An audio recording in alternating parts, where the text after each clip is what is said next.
So let's talk about the pros and cons of these two different rusto adapters. So starting with the Uprok, number one, it costs less than the Violet Rain, which is that one. It fits lots of different caps, so you can put your Bostons on here, New York Fats, all these kind of different caps. It also has these little wings here, so if your hand gets tired or something, you can use two fingers to press this down.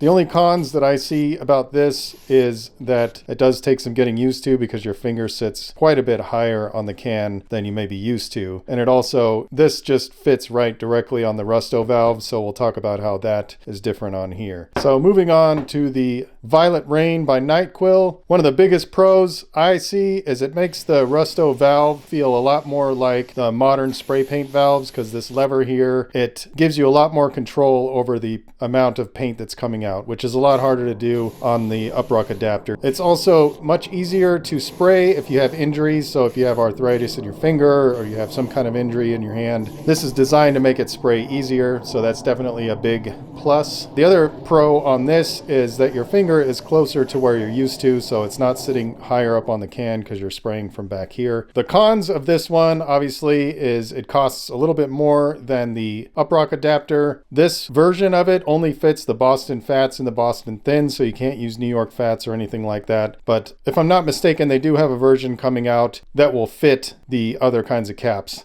And the other con is, and I don't even know if this is really a con, but when you press this, the tip tends to tilt backward a little bit. So it can be a little challenging to get used to, and sometimes I find it a little bit harder to control, but it might be just that I'm not used to it.